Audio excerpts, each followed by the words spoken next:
Somewhere in the Pantanal right now, a jaguar is tapping the tip of its tail on the surface of the water.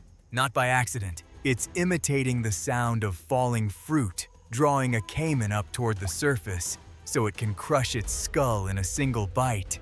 This is the largest wetland on the planet, and it holds the highest concentration of crocodilians on Earth, somewhere between 10 and 30 million of them. For every person who lives here, there are hundreds of predators in the water. And the caiman isn't even the top of the food chain. What follows is a countdown of the animals that make this place one of the most dangerous stretches of ground and water an animal or a person can stand on. Some of them you'd expect. A few of them you'd walk right past without ever knowing what you just survived. Before we get into it, do me a favor and drop two things in the comments. What time it is, where you are right now, and where in the world you're watching from. Jaguar. Most big cats bring down their prey the same way. They clamp onto the throat and hold on, closing off the airway, waiting for the animal to stop struggling. It's slow. It can take minutes. The jaguar skips all of that. The jaguar bites straight through the skull. It drives its canine teeth through solid bone and into the brain, and the whole thing is over before it really begins. One bite, and the nervous system simply switches off. No other big cat hunts like this. Lions don't, tigers don't, and leopards, the jaguar's spotted look-alike from the other side of the world, don't either. It's the signature of exactly one animal. And in the Pantanal, that animal grows bigger than anywhere else on the planet. So let's back up a second and say what we're actually looking at. The jaguar is the largest cat in the Americas, the third largest in the world after the tiger and the lion. A big male in most of its range runs around 90 kilos. In the Pantanal, they push well past that. This floodplain grows the heaviest jaguars ever recorded, fed year-round by an endless supply of caiman and capybara. And that's the first thing that breaks the picture you probably have in your head. When you think big cat and its territory, you think dry. Grass, dust, heat shimmer, a lion flopped under a tree. The Pantanal jaguar lives the opposite life. It lives in the water. Here's why that matters. In most ecosystems, water is the safe place.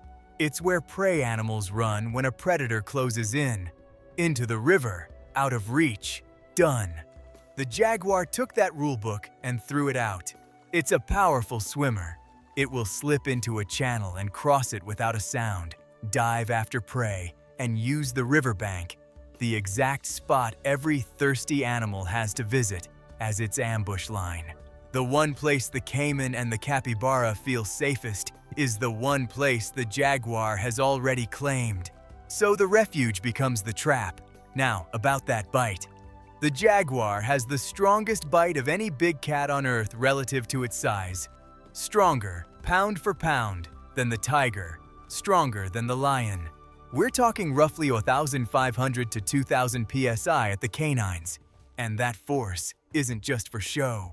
If you look at the top of a jaguar's skull, there's a ridge of bone running front to back like the crest on an old war helmet. It's called the sagittal crest, and it isn't decoration. It's an anchor point. The jaw muscles are so overbuilt that they need extra bone just to attach to, and that ridge is where they connect. The whole head is engineered around one job, punching through things other predators won't touch. Turtle shells, the armored skulls of large reptiles. A jaguar can bite through a caiman's head the way you'd bite through an apple. Which brings us to the tail trick. Researchers running night cameras and GPS collars in the Pantanal have documented something that sounds made up. Jaguars have learned to sit at the edge of the water and tap the surface with the tip of their tail. A soft, rhythmic plip that mimics fruit dropping off a branch or small fish breaking the surface. Caimans come up to investigate an easy meal, and the meal is them.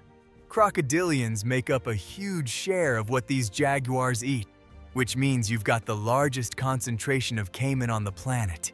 And sitting on top of all of it is a cat that figured out how to order them to the surface like room service. The apex predator of the Americas learned to fish for its own predators, and it isn't picky about where the ambush comes from, which is what makes it so hard to avoid. A jaguar might drop out of a tree, rush from the tall grass along a bank, or come up from underneath in the water itself. The same animal, using 3 completely different attack styles depending on the ground. Its menu runs the whole length of the food web here. Caiman, capybara, the herds of peccary we'll get to later. Giant anteaters, tapirs, the biggest land animal in South America, and, when it can get to it, full-grown cattle. There's almost nothing in this ecosystem that a Pantanal jaguar can't and won't take on. It sits at the very top of the list, not because it's the meanest thing here, but because it's the one thing that everything else has to plan its day around. Even the caiman. Even the giant otters who, as we're about to see, are one of the few animals in the swamp willing to argue the point. Yacare caiman, 10 to 30 million. That's the estimate for how many caimans are living in this one river basin. Not thousands, not hundreds of thousands, tens of millions. For every single person in the region, there are hundreds of these reptiles somewhere in the water around them. The Pantanal has the densest population of crocodilians anywhere on Earth. And the caiman is the reason almost every mirror of still water here is more dangerous than it looks. The Yacare caiman is smaller than the monsters you're picturing. Most adults run 2 to 3 meters, not the giant saltwater crocodiles of Australia. What it lacks in size, it makes up for in sheer numbers. And there's one time of year when those numbers turn into something out of a fever dream. In the wet season, the Pantanal floods into an inland sea, and the caimans spread out across thousands of square kilometers, comfortable, far apart. Then the dry season comes, the water pulls back, and it keeps pulling back until all those millions of animals are funneled into whatever puddles and shrinking pools are left. You end up with hundreds of caimans packed shoulder to shoulder in a pond the size of a parking lot. A slow, gridlocked stew of teeth and armor, everyone waiting for the rains to come back. When a caiman does take down something large, it hits a problem. It has no molars, it can't chew, and its spine doesn't bend much side to side, so it can't just saw a chunk off. What it does instead is lock its jaws shut and spin. It grips, tucks its legs, and rolls its entire body over and over along its own axis, underwater, using nothing but raw rotation to twist a piece free. It's a brutal solution to a simple engineering problem, and it works. Here's the part that doesn't fit the monster image at all. The same jaws that can crack bone are, when the moment calls for it, unbelievably gentle. When a female's eggs are ready to hatch, she picks them up and cracks the shells herself, carefully, delicately, with the exact same mouth. Then she scoops up as many as 30 tiny hatchlings and carries them, alive and unhurt, inside her mouth, ferrying them down to the water where they'll be safer. The most efficient bone crusher in the swamp is also running a daycare in its own jaws, and it senses the world in a way that should honestly unsettle you. Look closely at the skin around a caiman's mouth and you'll see tiny black dots, almost like freckles. Those are pressure sensors, thousands of them, wired straight into the nerves of the face. And they're so sensitive that a caiman sitting in a pitch-black river at night, eyes closed, can feel a single bird touch down on the water meters away and know exactly where it is and roughly how big it is, purely from the ripple. It doesn't need to see you. It felt you arrive. There's also a quieter job the caiman does here that's easy to miss. It's the main thing keeping the piranha population in check.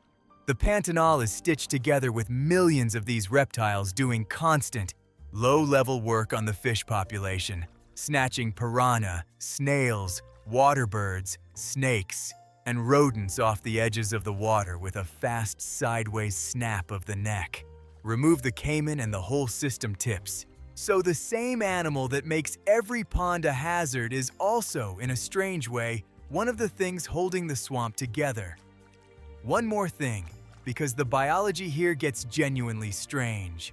After a large meal, a caiman can physically reroute the flow of its own heart, redirecting blood loaded with carbon dioxide straight to the stomach. That flood of acid-triggering blood cranks up its digestive juices to something up to 10 times stronger and faster than normal. Acid so aggressive it can break down bone, horn, and shell. It doesn't leave leftovers. The caiman digests the evidence. Yellow anaconda.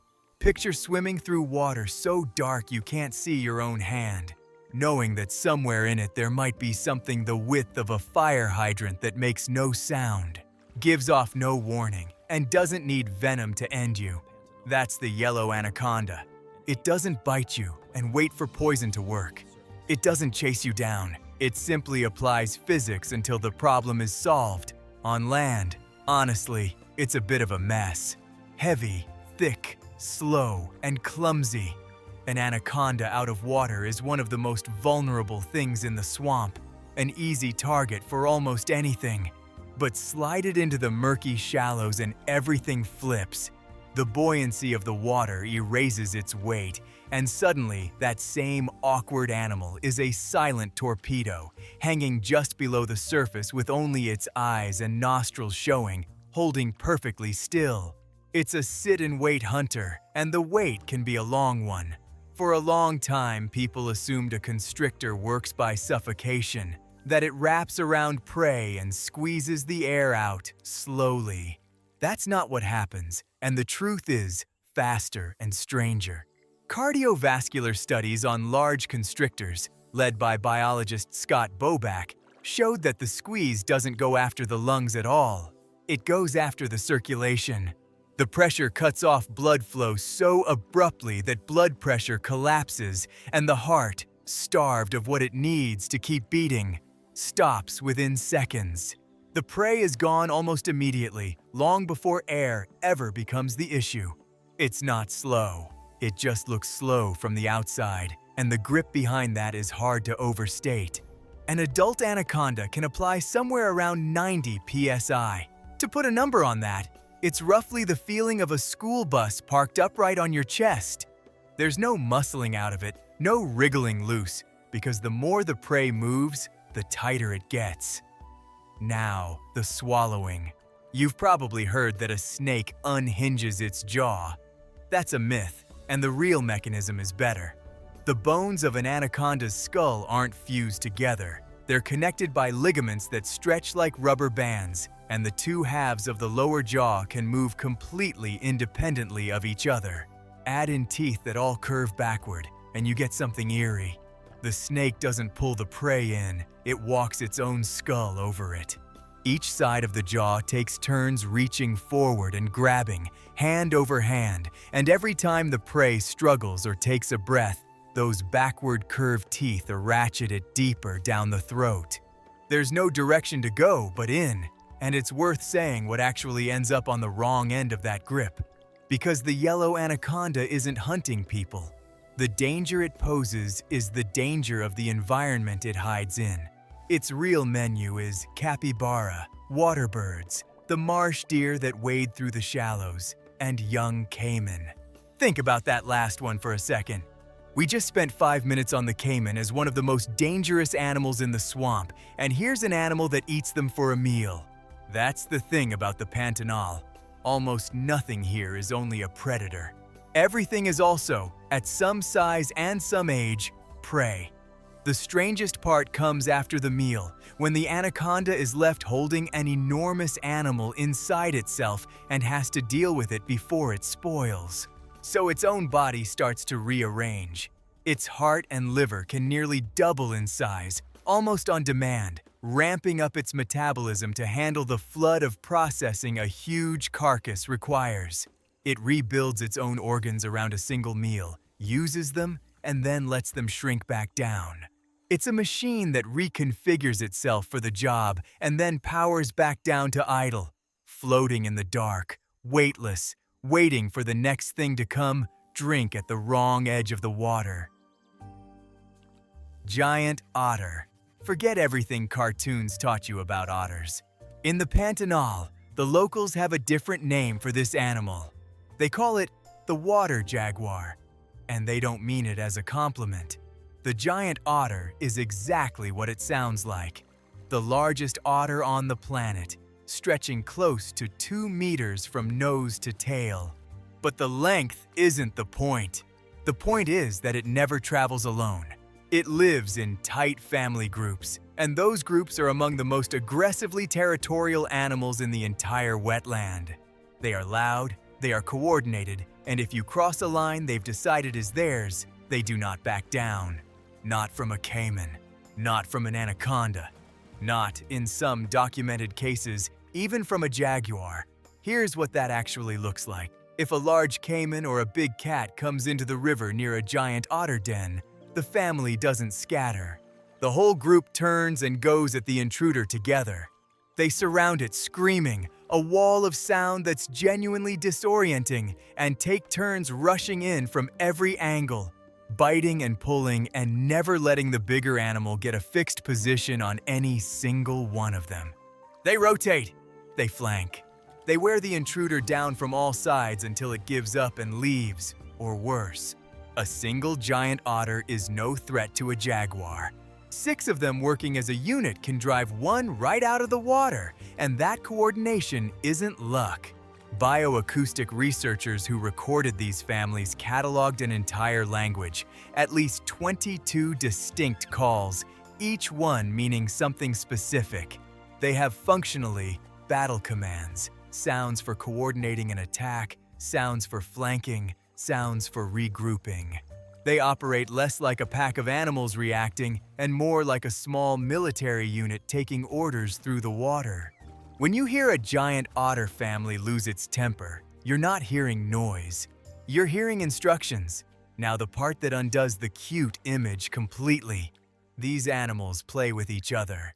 They wrestle, they slide, they make sounds that resemble a puppy whining or even something close to laughter. And they are also relentless hypercarnivores who often start eating their catch, a fish, an eel, while it's still very much alive, going in through the softest part first. The face that looks like a plush toy and the behavior behind it do not match, and that gap is exactly why they're on this list. The reason they can hunt at all in the Pantanal is a piece of engineering on their face. The water here is often the color of coffee with milk. You cannot see through it. Down at the bottom, vision is useless. So the giant otter doesn't rely on it. Its whiskers are packed with pressure sensors so sensitive they can detect the faint turbulence a fish leaves behind just by swimming. The tiny disturbance trailing in the water after the fish has already passed. It's essentially a 3-dimensional biological sonar, reading the ghost of fish leaves in the current. The otter is hunting a trail you and I couldn't even see. In water, we couldn't see anything in at all, and when they hunt for real, they hunt the way they fight, fast, together, and giving the prey nowhere to go. The family fans out and drives fish toward the banks, cornering them in the shallows where there's no room to escape, and takes them apart quickly. Piranha, eels, giant catfish, small anacondas, and young caiman all end up on the menu. Read that last one again. This is a 2-meter otter that will make a meal of a young caiman and pick a fight with a jaguar in the same afternoon. It's not the biggest thing in the river by a long way. It's just the one least willing to lose, and they burn through the swamp like a furnace burns through fuel. Their metabolism runs so hot that a single family can eat up to 10% of its own combined body weight in fish every single day. Over a few months, one den can clear tons of fish out of a stretch of river. They're not just dangerous to the thing they're fighting. They reshape the whole neighborhood they live in, which is a good moment to meet the fish that everyone assumes is the real monster in this water, and mostly isn't. Piranha Let's Kill the movie version first, because it's wrong in almost every way. In the films, a person falls in the water, and within seconds a swarm of piranha reduces them to a skeleton. It's a great scene. It just doesn't happen. Piranha are not out there hunting people, and a healthy animal swimming across a river is, the overwhelming majority of the time, in no danger at all. The real story is stranger and more interesting than the myth. And it comes down to chemistry and timing. The red-bellied piranha lives in schools, and for most of the year it's an opportunist. It eats smaller fish. It cleans up whatever's already dead or dying. It minds its own business. The danger switches on under very specific conditions. Dry season, shrinking water, too many fish crammed into too little space, and then a trigger, something bleeding, thrashing, in distress. That combination flips a switch in the school, and what happens next is the thing the movies got half right: the feeding frenzy. In that state, the instinct for self-preservation basically shuts off.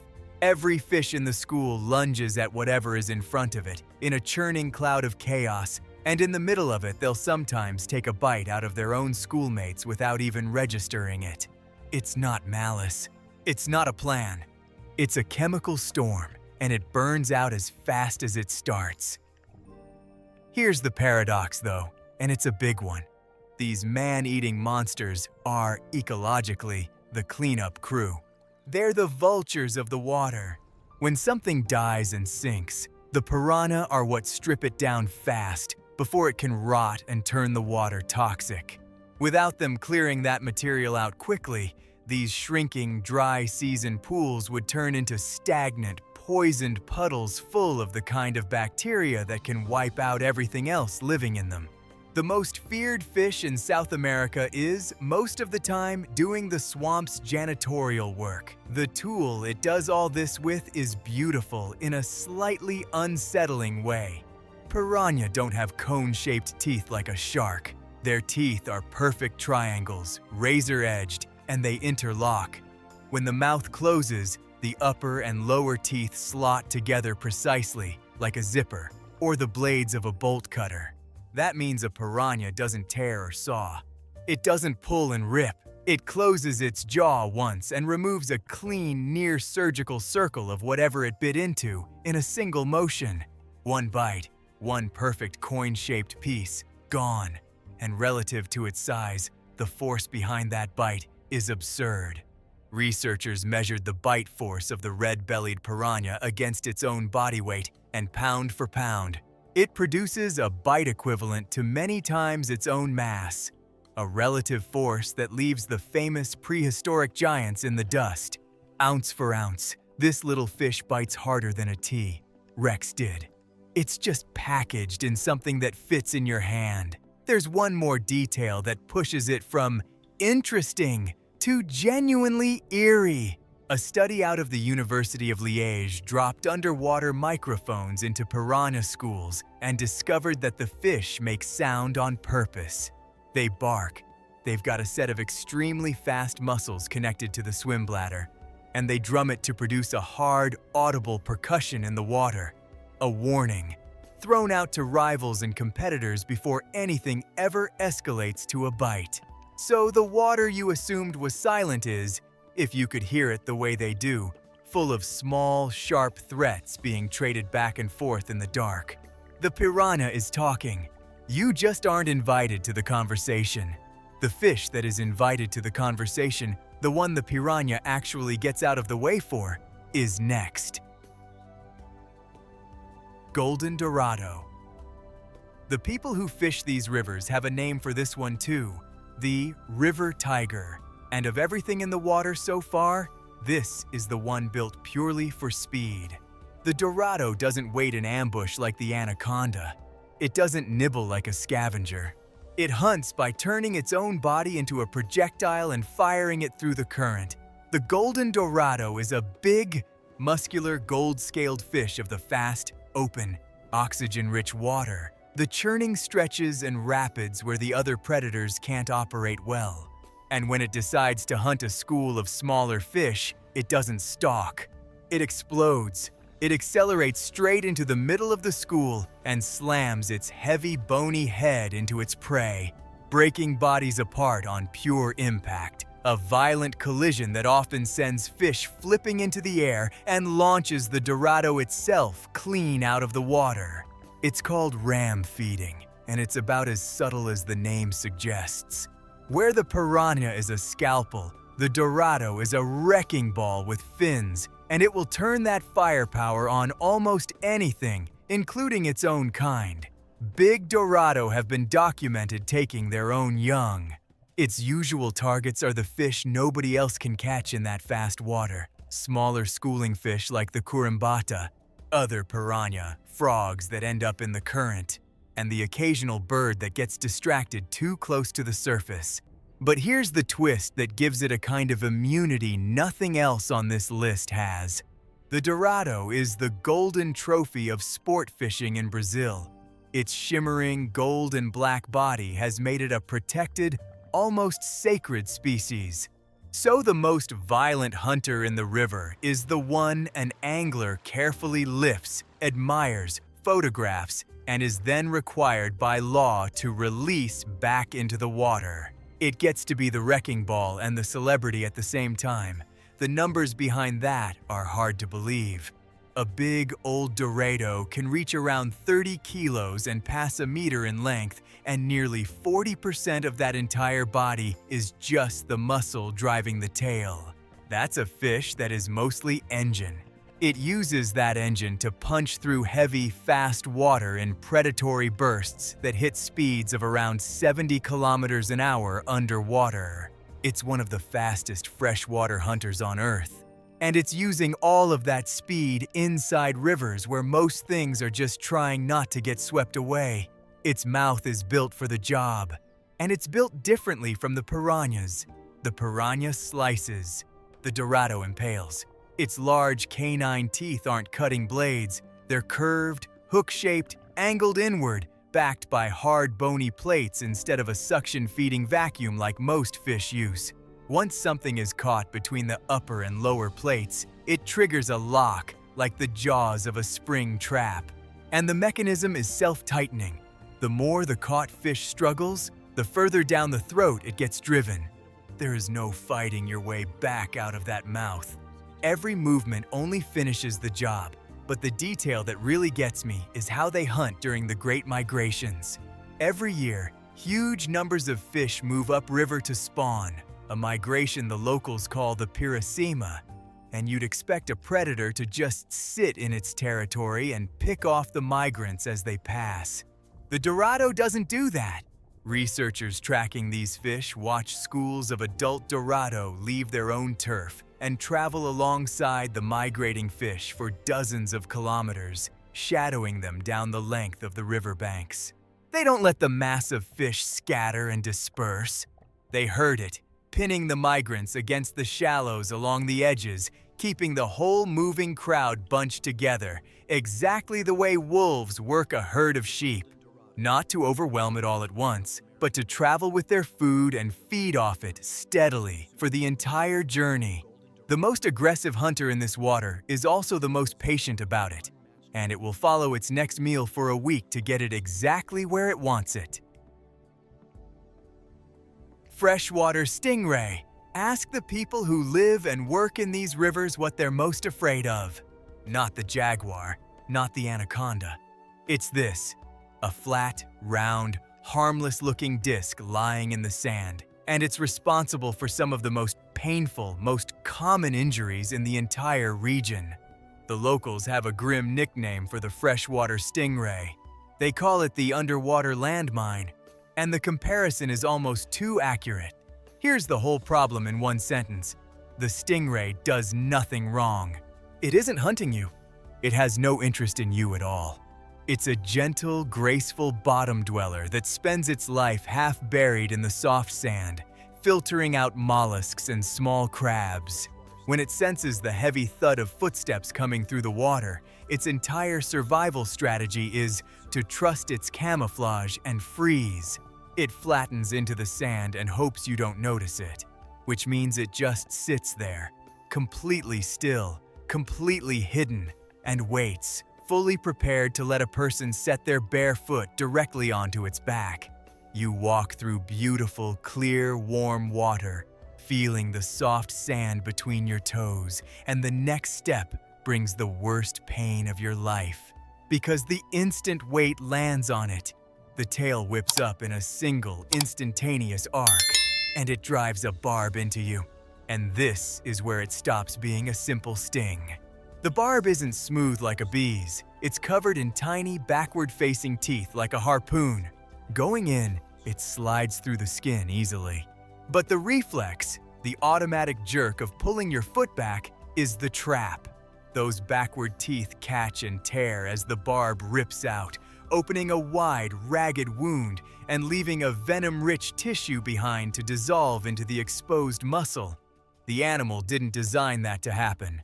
You did it to yourself, on pure reflex in the fraction of a second after you step down, and then the venom goes to work, and it is genuinely one of the worst things on this list. It's necrotizing. It breaks down the cells around the wound and shuts off blood flow to the area, so the injury behaves less like a puncture and more like a deep, spreading burn. These wounds are so severe that they can take 3 to 6 months to heal, and it's not unusual for them to require surgery before they close. Biochemists who studied the toxin found that these freshwater rays, isolated for millions of years in South American rivers, cut off from their ocean relatives, evolved a venom aimed almost purely at causing immediate pain and destroying tissue. It's a chemical built to make anything, a jaguar or a caiman or a person, let go and get away as fast as possible. And it works on all of them. So sit with the paradox for a second, because it's the whole story of this animal. One of the most feared, most traumatic, most frequent injuries in the entire Pantanal is delivered by a shy, graceful, harmless creature that has never once tried to hunt anything larger than a crab. It doesn't attack, it panics. Everything terrible about the stingray happens only because something was about to crush it. The most dangerous thing about walking these rivers isn't a predator deciding to come after you. It's a coward you frightened by accident. Jararaca. Move out of the water and up onto the dry ground, into the leaf litter along the edges of the forest, and the danger changes shape, but not its method. It still doesn't come at you. It still waits. The jararaca is responsible for the overwhelming majority of serious snakebite injuries across this biome, and it earns that number through one simple, terrifying trait. It does not move. Most snakes get out of your way. A big snake, a rattlesnake, will feel the heavy seismic thud of a human walking and clear off, or make noise, or do something to tell you it's there. The jararaca is so completely committed to its camouflage and so confident in the speed of its strike that it will stay perfectly still while a size 12 boot comes down toward it, and it won't move until that boot is practically touching its nose. Then it fires. A short, unpredictable strike out of a pile of dead leaves that looked, a half second earlier, like nothing at all. The reason bites happen isn't that the snake is aggressive. It's that the snake is invisible and patient, and by the time you're close enough to be a threat, you're already close enough to be bitten. The strike itself is faster than your body can process. From the moment the mouth opens to the moment the fangs are in, the venom is delivered and the head is pulled back. The whole sequence takes somewhere around 70 to 100 milliseconds. A human blink takes about 300. Do the math on that. The snake has struck, delivered its venom, and withdrawn before the signal that anything happened has even finished traveling from your eyes to your brain. You don't see it strike. You see that it has struck, and it aims in total darkness using an organ you don't have. Between its eyes and its nostrils, on each side, there's a small pit, the loreal pit, lined with membranes packed with nerve endings that read, infrared, not light, heat. Put this snake in a room with zero light, complete blackout, and it doesn't care. because it isn't using its eyes. It builds a full three-dimensional heat image of the warm-blooded animal in front of it and strikes for exactly where the blood is running closest to the surface. The dark that hides everything else from everything else hides nothing from the jararaca. Now for the twist, and it's one of the strangest paradoxes in all of medicine. The venom of this snake is aggressively destructive to human tissue.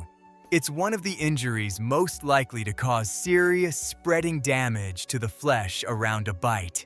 And that exact same venom is the reason one of the most widely prescribed heart medications in the modern world exists. Scientists studying the jararaca's venom isolated a molecule in it that lowers blood pressure, and from that molecule, they built captopril, a drug that has helped keep an enormous number of people with heart conditions alive. Let that settle. The chemistry that makes this snake so dangerous in the forest is the same chemistry that, refined and rebuilt in a lab, saves lives in hospitals every single day. The thing that harms you in the leaf litter is the parent molecule of the thing that rescues a heart patient across town. There's even a detail in how the venom itself grows up. Geneticists found that as the jararaca matures, its venom actually changes recipe, a shift called ontogenetic change. A young jararaca, hunting cold-blooded prey like frogs, produces a venom tuned for that job. As it grows into an adult hunting warm-blooded rodents, it genetically switches off the old formula and switches on a new one, built specifically for mammal tissue. The snake that bites you as an adult isn't using the same weapon it was born with. It upgraded. Rattlesnake. If the jararaca is the ambush you never see, the neotropical rattlesnake is the one that actually tries to warn you and punishes you anyway if you don't listen.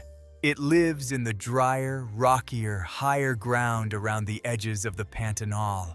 And its venom is a completely different kind of threat from anything we've talked about so far. Start with what a bite feels like, because it defies expectation. You'd assume the most dangerous snake venom would hurt the most. This one often barely hurts at all. There's little of the burning, spreading tissue damage of the jararaca. The rattlesnake's venom is neurotoxic, and its work is quiet and internal. It brings on a drooping, heavy-lidded look that doctors describe with a specific term. The face goes slack, the eyelids fall, vision doubles, the neck loses its strength, and one by one the muscles stop answering. The person stays completely clear-headed and aware the entire time, fully present, while the body around that awareness slowly stops cooperating. It's an unusually calm kind of danger, and that calm is exactly what makes it so serious.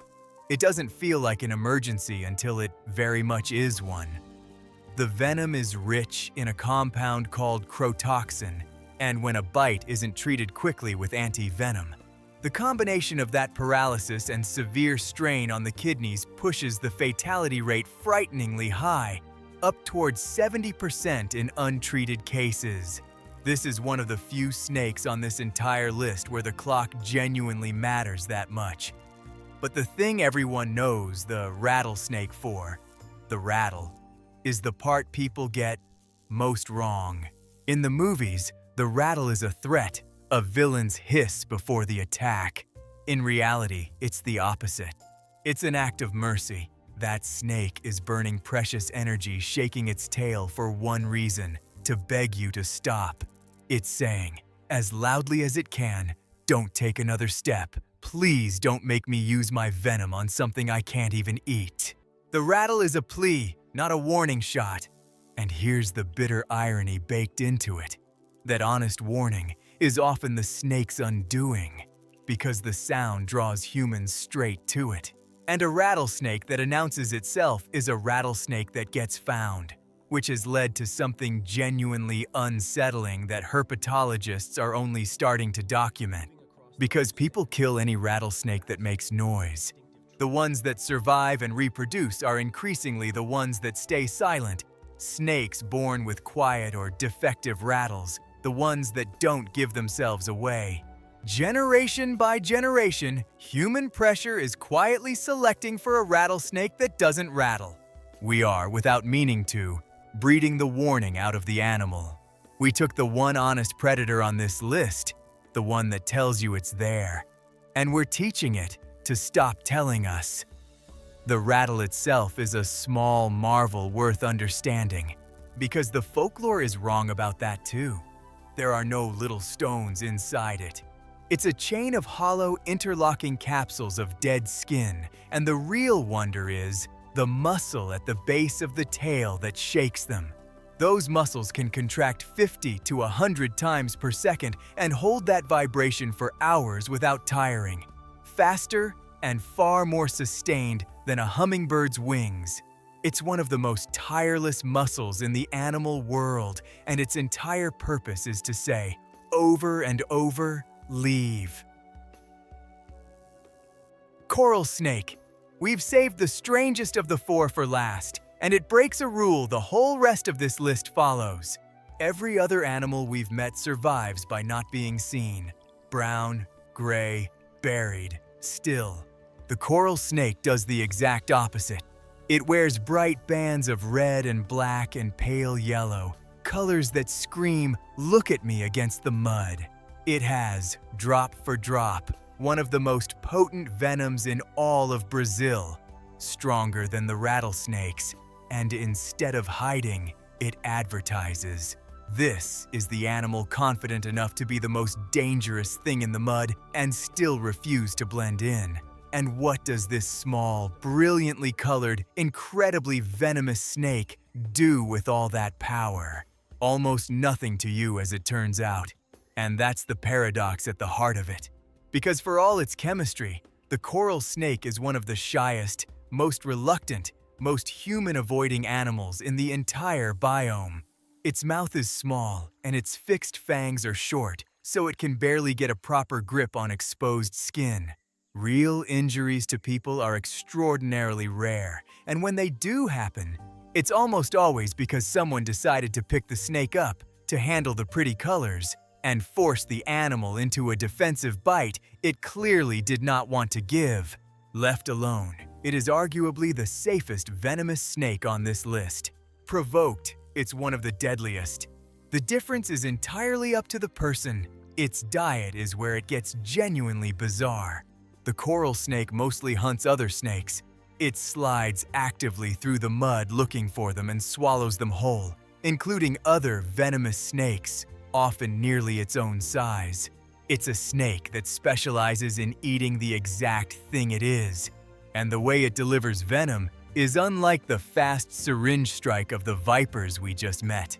Its fangs are short, fixed spikes at the front of the mouth so it can't stab and release. It has to bite down, hold on, and essentially chew, working its jaws, pressing the venom into the wound over several seconds. It's a slower, more deliberate method, which is part of why it so rarely manages it on something as large and unwilling as a human hand. But the most haunting thing about the coral snake isn't in the snake at all. It's in what its colors do to other animals' minds. In a series of experiments, researchers took birds that had been raised in total isolation, newly hatched, no experience of the wild, no exposure to snakes, nothing to learn from. Then they placed simple objects into the enclosure, short cylinders, dowels, harmless bits of material painted with the same red and black banding as a coral snake. No face, no eyes, no movement, just the pattern. And the birds panicked. Instantly, violently, with no prior experience to draw on, they reacted with pure terror to a striped stick. The fear of that specific color pattern wasn't learned. It was already there, written into them before they hatched, passed down through countless generations of ancestors that survived by being afraid of exactly those colors. The coral snake is so dangerous that the mere sight of its pattern is burned into the instincts of animals that have never encountered one. It doesn't just win the fights it's in. It wins fights it will never have to show up for. Here's a question the guides in the Pantanal will answer in a way that surprises most people. If you had to be caught out in the open, on foot, with nothing in your hands, what would you least want to run into? It's not the jaguar. It's not the puma. Ask a rancher who's spent 40 years out here, and a lot of them will tell you the thing that scares them most doesn't have fangs or venom at all. It's a pig. The next three animals prove a simple, uncomfortable rule of this place. The things that look like prey are often the ones you should worry about most. White-lipped peccary. The first sign is a sound. A dry, rhythmic clacking coming through the trees, dozens of it, hundreds of it overlapping. The sound of teeth being ground together on purpose. If you're a local guide and you hear that sound getting closer, you don't investigate. You find a tree, because what's coming is a herd of white-lipped peccary.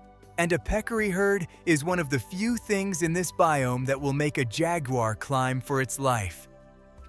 Individually, a peccary looks like nothing to fear, a stocky, pig-like animal that spends its day rooting through the forest floor.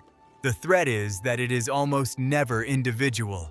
These animals move in enormous nomadic herds, and in the Pantanal, those herds can run from 300 to 500 animals traveling as one body, plowing through the forest in a broad, advancing front, flattening the undergrowth wherever they pass. And unlike most prey animals, they do not scatter when a predator shows up. They do the opposite. This is the behavior that puts them on the list. If a single piglet cries out under attack, the herd doesn't flee, it converts. All of them, the whole 300, turn to face the threat at once. They snort, they clack those teeth, and they charge as a wall, moving to bite and trample whatever is threatening them. It's a coordinated group counterattack, and it is so effective that it regularly forces the top predator of the Americas, the jaguar itself, to abandon a kill and get up a tree just to survive it. There's a specific chilling term ranchers use for this response. They call it the herd's death union. One of them in danger means all of them respond. There's no picking off a straggler. The straggler brings the storm, and the weapon behind it is elegantly nasty.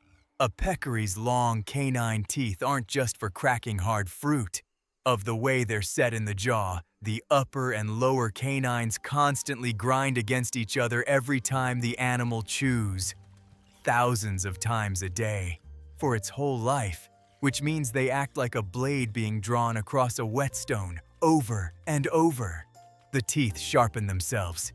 A peccary is walking around with edges honed razor sharp by nothing more than the act of eating, maintained perfectly from birth to the end. Now for the paradox, because it's a good one. This animal, the terror of the open ground, the thing that sends jaguars up trees and that ranchers fear more than any cat, is, in its day-to-day life, essentially a fruit eater. The overwhelming majority of its diet is palm nuts and fruit picked up off the forest floor. The most dangerous land herd in the Pantanal spends most of its time doing nothing more menacing than foraging for the equivalent of fallen coconuts. It's a vegetarian mob. It just happens to be a vegetarian mob of several hundred, armed with self-sharpening blades and a policy of all for one. And don't let the fruit diet fool you into thinking they're strictly gentle grazers either. Peccaries are compulsive omnivores that turn over the forest floor as they go.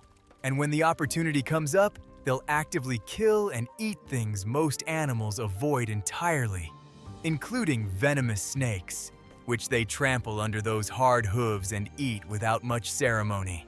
A herd rolling through the leaf litter is bad news even for a jararaca. Think about what that means.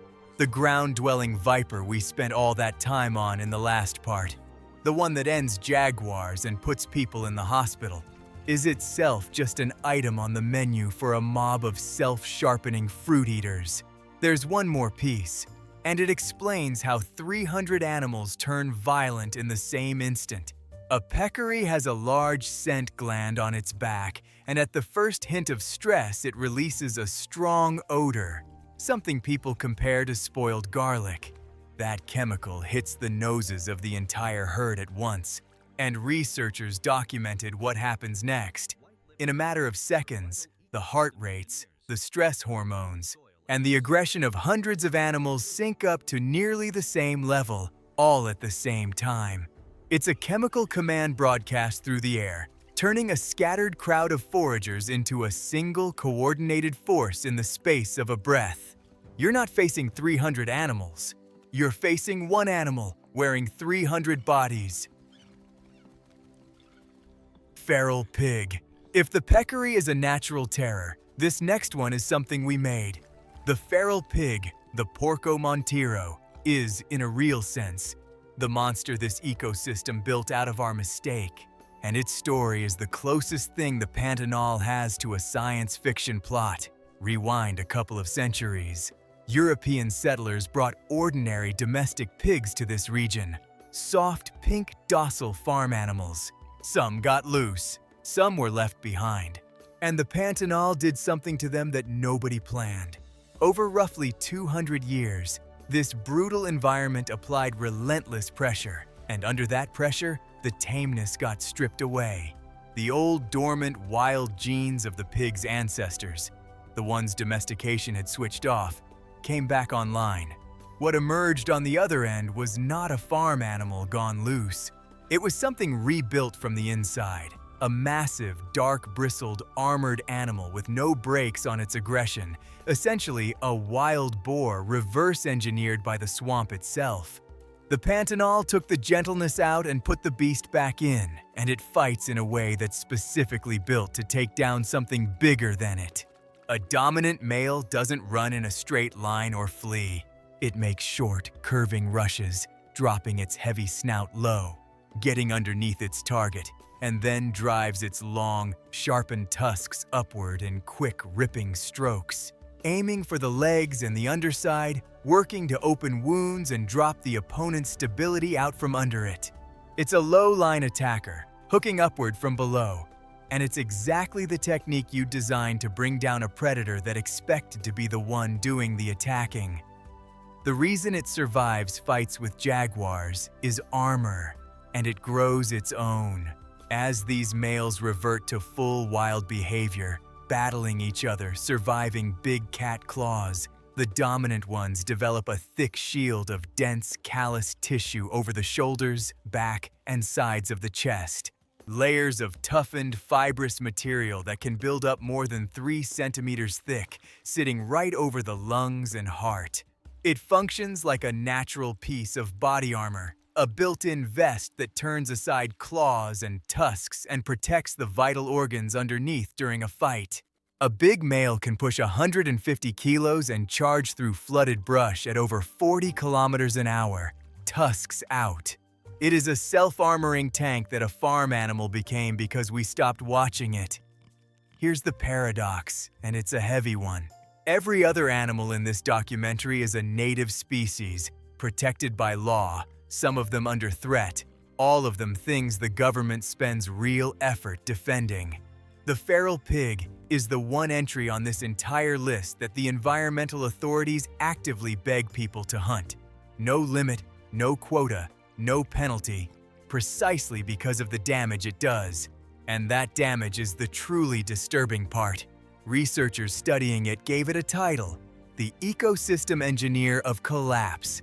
Using that hard, digging snout and a precise sense of smell, feral pigs systematically find the buried nests of caiman and other reptiles along the banks and destroy the eggs by the thousands before they can hatch. They target the future of the swamp, the next generation of the very predators we've been talking about, wiped out before it's even born. The most dangerous thing about this animal isn't its tusks. It's that it attacks the Pantanal at the root, and it breeds fast enough to keep doing it. Puma. We opened this whole list with the jaguar, the tank of the rivers. We'll close this section with the other big cat, the one that operates completely differently. And the contrast between them is one of the most fascinating standoffs in the entire biome. If the jaguar is the heavyweight of the water, the puma is the acrobatic sniper of the dry ground and the trees. The puma goes by a lot of names: cougar, mountain lion, Suchuarana, and it's the second largest cat in Brazil, capable of bringing down animals many times its own weight. But its signature move is vertical. It often takes prey in the dark by dropping out of a high branch, aiming straight for the back of the neck. The kinetic force of that fall, plus the cat's own weight coming down, does the work in a single instant. The spine gives out on impact before the prey ever registers what happened. It doesn't wrestle its target down. It falls on it, out of the sky, with the whole weight of gravity behind the strike. That style of hunting shapes what ends up as prey.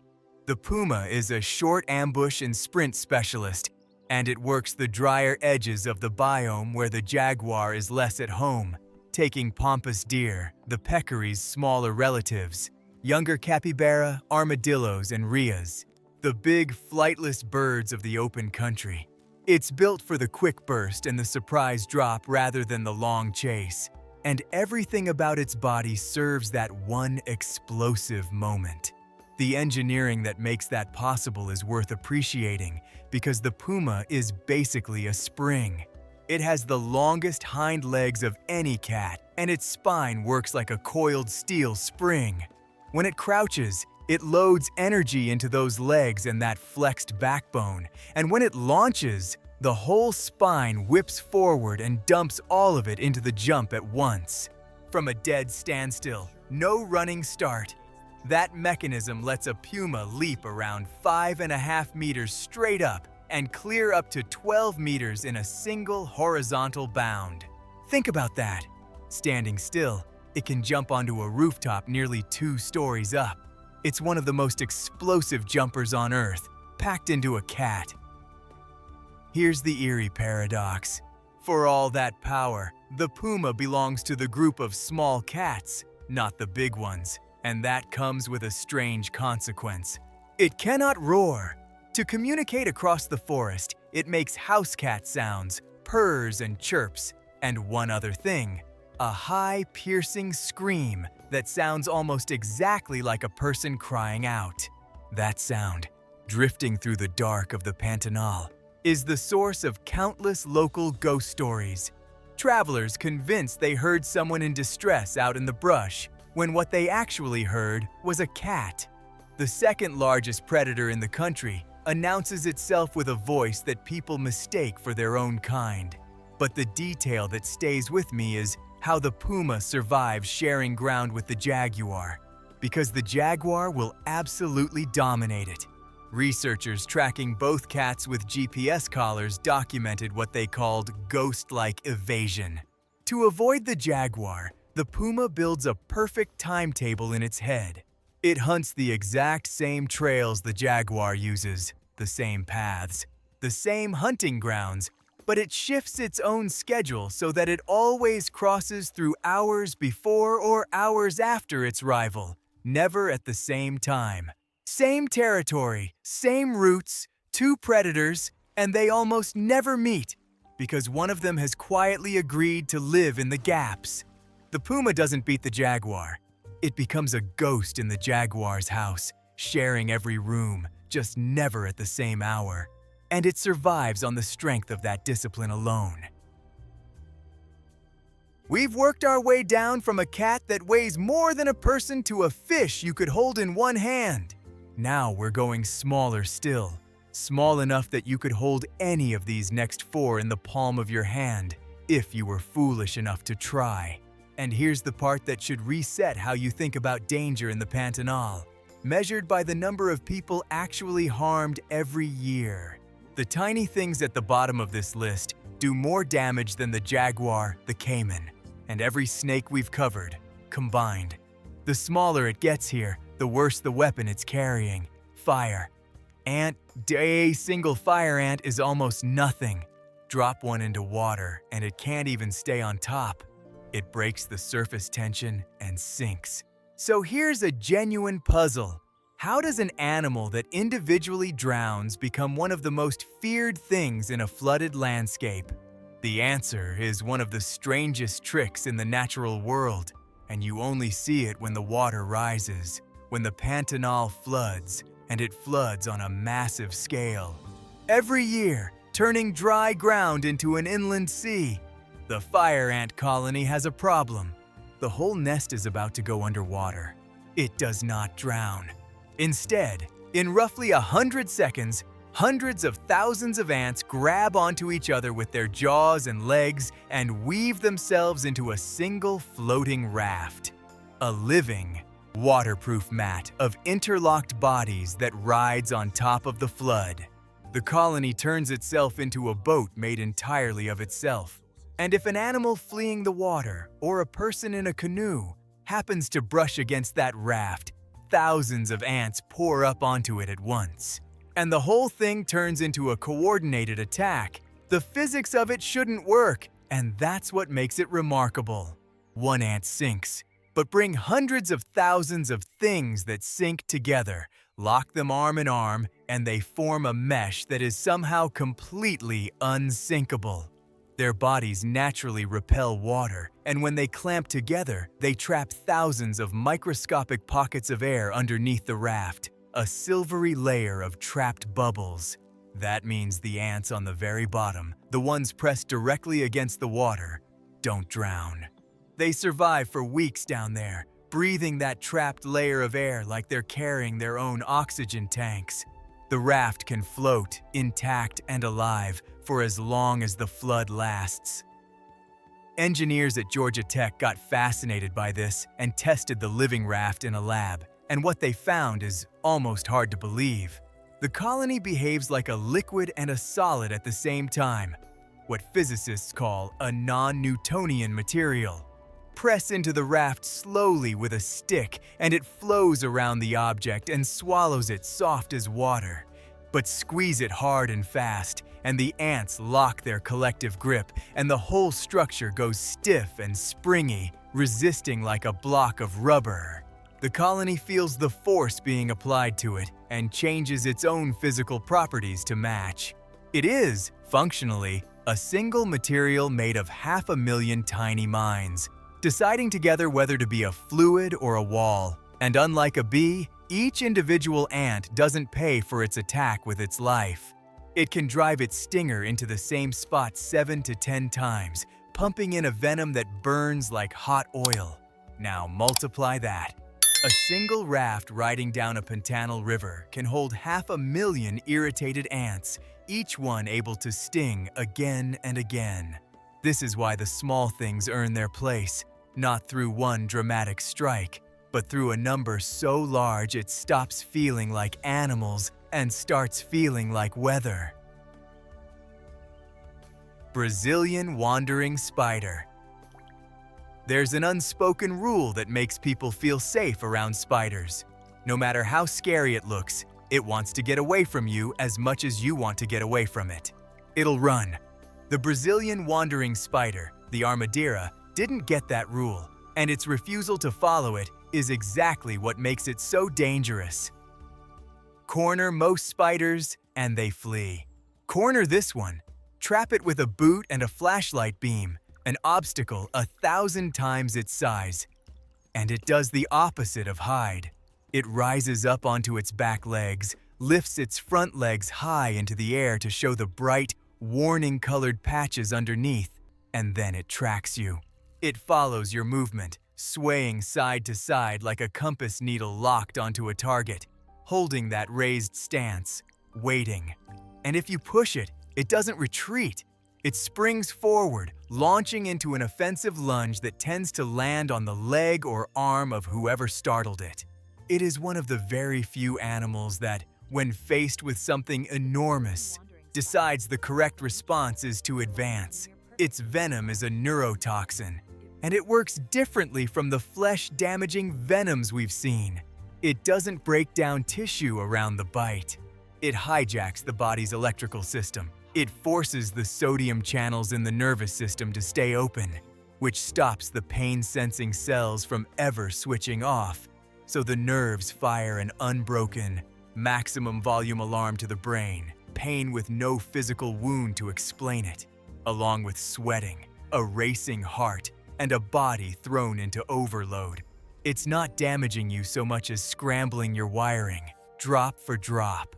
This is one of the most potent neurotoxins of any spider on Earth, the kind of venom that regularly shows up in most venomous record lists, where a microscopic amount is enough to shut down the systems of a small animal almost immediately.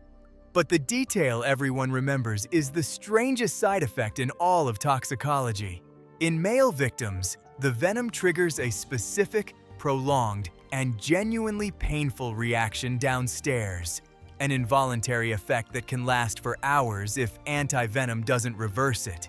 It's the kind of symptom that sounds like a joke until you read the medical reports, and it turned out to be the most important thing about the whole animal. Because pharmacologists at the Butantan Institute looked at that side effect and thought, there might be a medicine in here. They're now studying the exact molecule responsible, purifying it, with the goal of turning one of the most feared venoms in Brazil into a future treatment for human circulatory problems. The weapon that scrambles your nerves in the dark may end up in a pharmacy. The Pantanal keeps doing this, hiding cures inside its worst chemistry. Tarantula hawk wasp. This one earns its place not by what it does to you, but by how much it hurts, and by what it does to another monster entirely. The tarantula hawk is a large wasp, and it hunts the one thing you'd think nothing would willingly pick a fight with: a full-grown tarantula, a heavy-fanged spider that can be many times the wasp's own weight. The hunt is deliberate and cold. A female wasp flies low, actively searching out a tarantula's burrow, and when she finds one, she provokes the spider into a fight she fully intends to win.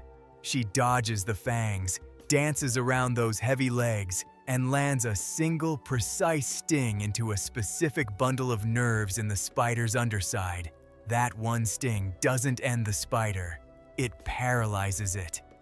The tarantula goes completely still, aware but unable to move a muscle, frozen in place.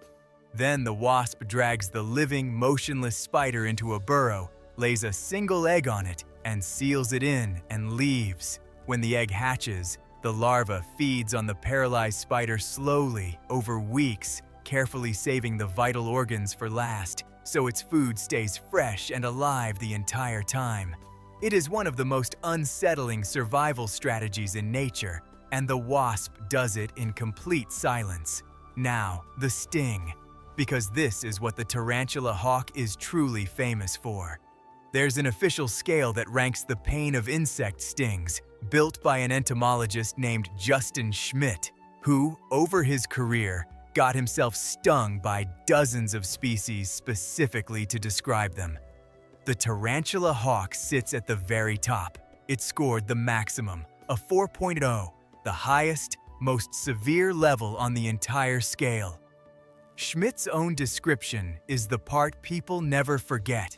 He wrote that the pain is so blinding, so instantly total that rational thought becomes impossible, and the only advice he could offer anyone stung was simply to lie down and scream, not tough it out, not walk it off. Lie down on the ground and let it pass, because for a few minutes there is nothing else you are physically capable of doing. And here's the mercy in it.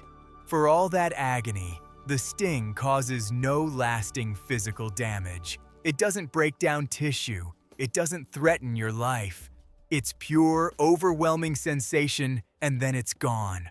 All bark, in the most extreme possible sense, which sets up the paradox that makes this animal almost funny. That female carrying the most painful sting ever formally measured spends the entire rest of her life as a gentle, harmless vegetarian. Adult tarantula hawks drink flower nectar. They drift from bloom to bloom in the sun, peaceful, doing a bit of pollinating, bothering no one.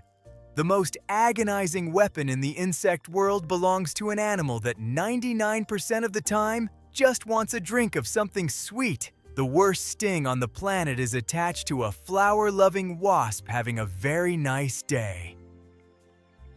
Star tick. We'll end this section with the smallest animal on the entire list, and it's the one that, by the raw numbers, harms and takes more lives in this part of Brazil than the jaguar and every snake put together. It has no fangs to speak of, no roar, no dramatic strike. It just climbs, unnoticed, up the edge of a boot, and it plays a game of chance with a person's life. Its name is the star tick, and it's a walking game of bacterial roulette. Watch how the young ones hunt, because hunt is exactly the right word. A tiny larval tick climbs to the tip of a blade of grass along a sun-baked trail, grips the very end with just its back legs, and reaches its front legs out into the open air, the legs that carry its scent and heat receptors, and it holds that pose, motionless. It can wait like that for months, through blistering heat, with no food and no water, doing absolutely nothing but reaching into the breeze. It's waiting for one specific signal, the puff of carbon dioxide from the breath of a warm-blooded animal brushing past. The instant it catches that, it grabs on. It's the most patient ambush on this entire list, an animal that will stand perfectly still for months on the chance that something walks close enough. When it gets on and bites, the machinery is a small horror of engineering.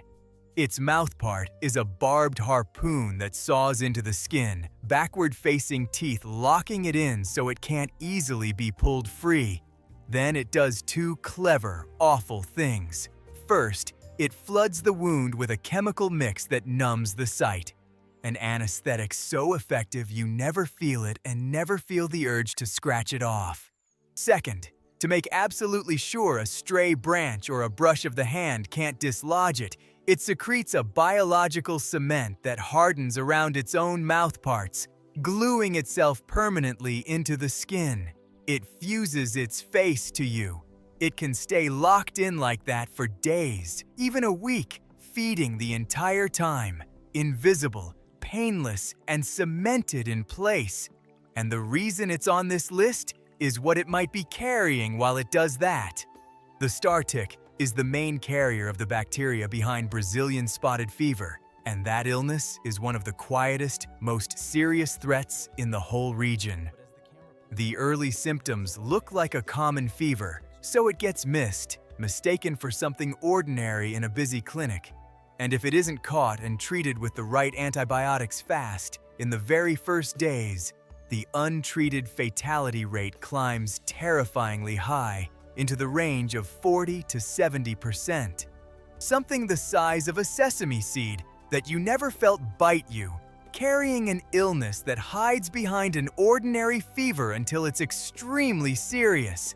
That's the danger, not force, concealment. And there's one last twist that ties this tiny thing back to the rest of the swamp, and it's a strange one. Researchers studying the disease found that capybara, the big, calm, beloved, water-loving rodents you see lounging along every Pantanal riverbank, the friendliest-looking animal in the whole region, are a key part of how it spreads. Capybara can carry the bacteria without getting sick from it themselves. They're immune, which means their bodies become quiet reservoirs, multiplying the bacteria, feeding it to the next generation of ticks that hatch in the grass around them.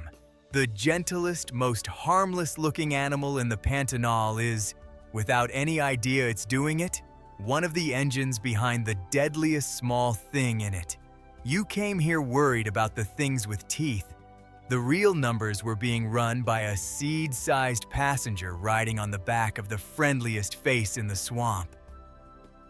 Vampire bat, start with the fact that there is a mammal on Earth whose entire diet for its whole life is the fresh blood of other living animals. Not mostly, not sometimes, only that. The common vampire bat drinks nothing else, and it lives in the Pantanal in large numbers, which makes the ranchland here one of the places its story plays out every single night. Forget the image of a bat swooping down out of the sky. The real approach is force, and it happens on the ground. A vampire bat finds a sleeping animal, a cow, a horse, sometimes a person out near the rivers, and it lands a distance away in the dark. Then it folds its wings into thick front limbs and does something almost no other bat can. It walks. It moves across the ground in a strange, silent, scuttling trot, creeping through the black, and climbs onto its target from below, working its way up the body like something out of a nightmare. It doesn't drop in, it sneaks up. The tools it uses to feed are a masterpiece of precision, and every part is built to keep the target asleep. Its flattened nose is an infrared sensor, a living heat camera that scans the skin to find exactly where a blood vessel runs closest to the surface. Its teeth are so sharp and fine that they open the skin like a scalpel, without the sting that would wake the animal. And then, the saliva goes in, carrying a protein researchers actually named Draculina. Its job is simple and effective. It stops the wound from clotting completely, so the blood keeps flowing freely for hours. The bat doesn't need to draw anything out. It makes a small, painless opening that won't close, and it simply laps at what flows.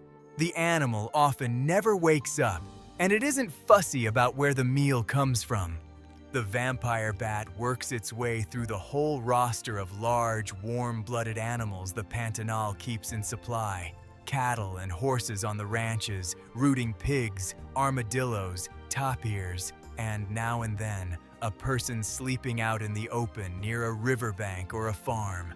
Wherever there's a big animal holding still in the dark, this bat has a way in. That reach is exactly why it matters here.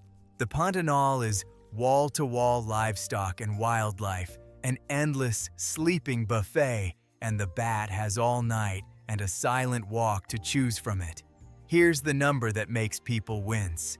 A vampire bat can take in up to 60% of its own body weight in a single night's feeding.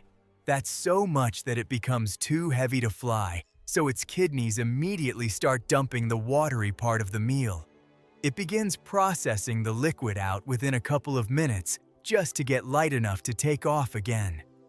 And the real danger to the ranch isn't the small amount it takes, it's what the bite can carry. These bats are a major route for transmitting rabies to livestock, and that causes serious losses across the region every year. The wound is trivial. What can ride in on it is not. But you cannot tell this animal's story honestly without the twist, because it completely inverts the monster. The creature we turned into the symbol of the selfish parasite, the Dracula of the natural world, is in reality one of the most generous animals science has ever documented. A vampire bat that goes just 48 hours without a meal will not survive.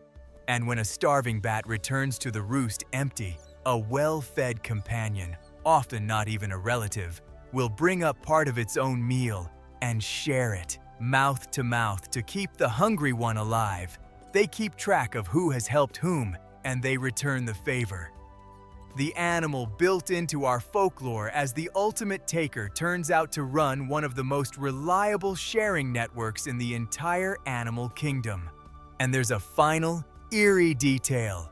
Researchers found that these bats can learn the specific sound of a sleeping animal's breathing, remember it, and pick that exact individual out of a whole herd on a later night, returning in the dark to reopen the same wound on the same animal it fed from before. It doesn't just find a meal, it remembers you. Cane toad. After all of that, the sneaking, the blood, the coordinated attacks, this next animal is almost a relief, and then it isn't. The cane toad is the entry that does nothing. It doesn't chase, it doesn't strike, it doesn't sneak. It sits, and it is one of the most reliable ways for an inexperienced predator in the Pantanal to end its own life. This is the swamp's answer to everything with teeth, a patient, armored lump that lets its own attacker do all the work. Picture the scene: a young fox, an ocelot, some hungry, inexperienced hunter comes racing in on what looks like an easy, slow, soft-bodied meal. Any normal frog would flee, thrashing and panicking for the water. The cane toad does the opposite of everything, and it does it with a kind of calm arrogance. It doesn't run, it plants itself, sucks in a huge lungful of air to puff up big and hard to swallow, lowers its head, and then, almost generously, it presents its own back and shoulders to the attacker, holding perfectly still, offering up the exact part of its body it wants the predator to bite. It's an invitation, and the predator, not knowing any better, takes it. The weapon is a pair of large glands sitting on the back of the toad's neck and shoulders, just behind the eyes. Swollen, waxy sacs that most people would mistake for lumps. They don't spray, they don't fire. They're purely passive, triggered only by pressure, which is exactly why the toad offers them up to be bitten. When a predator's jaws clamp down and crush those glands, they rupture and pump a thick, milky toxin straight into the soft tissues of the mouth and throat, and that toxin is loaded with powerful compounds that hit the heart directly. For a small, inexperienced animal, one hard bite is enough to bring on severe illness and, very often, to stop the fight then and there. The toad didn't attack. It let itself be attacked, and the attacker paid the full price for the mistake. And it thrives where its delicate cousins can't, which is the whole reason it's everywhere. The dainty little tree frogs of this region need constant damp, constant shade. They dry out and fail in the harsh open country. The cane toad shrugged all that off. It became a thick, tough, leathery tank that can sit for hours on the baking black asphalt of a Pantanal road at night, hunting insects far from any water, outlasting heat that would finish its relatives. It's built to endure. It can live an astonishingly long time doing it too, commonly reaching 15 years, sometimes pushing past 20, growing old and enormous on some farmer's dark porch, quietly eating the scorpions and venomous spiders and pests that everyone else in this documentary would rather avoid. So here's the dry irony to close it on. The least aggressive animal on the entire list, the one that never once starts a fight, may also be the hardest to actually get rid of. It just sits there, being poisonous, being useful, being almost impossible to kill for 20 years. The swamp's most passive resident might also be its most stubborn survivor, giant anteater. And so we come to the last animal. If you were walking through the Pantanal and you saw it coming, you would not be afraid. That's the whole point of ending here. It moves slowly, on an odd shuffling gait, head down, nearly blind, with a long tube of a snout and a giant shaggy tail, looking for all the world like the gentlest, most harmless thing in the entire biome. It has no fangs. It has, in fact, no teeth at all, not one, anywhere in that long mouth. You would walk right past it, and that is exactly how people have gotten hurt. Let's be clear about what the giant anteater actually is first, because the gap between what it looks like and what it can do is the entire reason it's the closer. It's a large, specialized insect eater. Its whole existence is built around ants and termites. It rips open their mounds and flicks a long, sticky tongue in and out as many as 160 times a minute, hauling in tens of thousands of insects a day. That's it.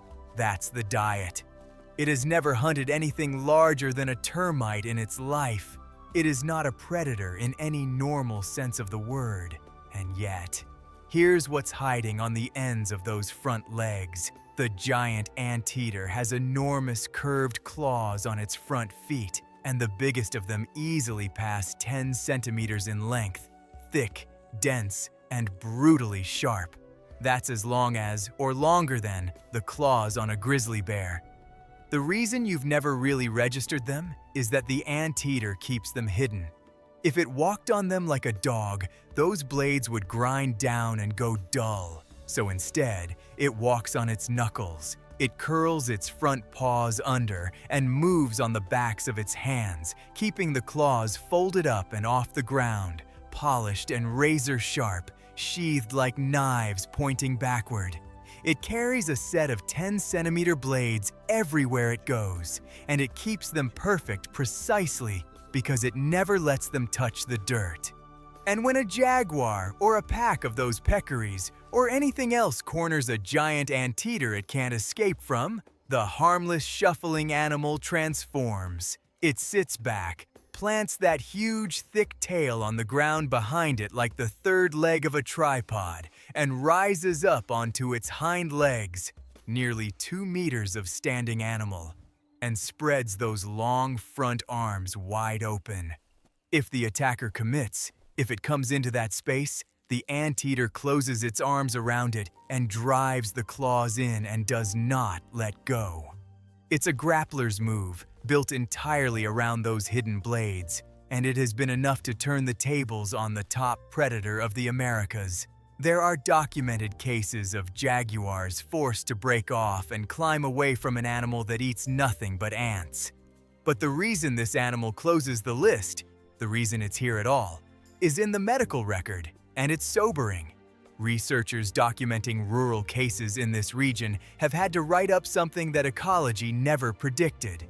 Grown, healthy, capable people, people who came in armed, who did everything you'd expect to be enough, did not survive encounters with a cornered giant anteater in the open, because those hidden claws reached the large vessels in the leg and the abdomen, and no amount of preparation was enough once the arms had closed. An animal with no teeth, that has never hunted a mammal, that spends its days licking insects out of the dirt, carrying a defensive weapon on the level of a bear or a raptor from the age of dinosaurs, that nobody sees coming because nobody thinks to look. So think back to the very beginning of all this, to the promise that some of these animals you'd expect, and a few of them you would walk right past without ever knowing what you just survived. This is the one. The most dangerous thing in the Pantanal isn't always the one with the loudest reputation, or the biggest teeth, or the strongest bite. Sometimes it's the quiet, slow, half-blind creature at the edge of the trail, minding its own business that you'd never think to be afraid of at all. And in a place like this, that's the whole lesson. The Pantanal doesn't warn you about its worst. It just lets you walk past it.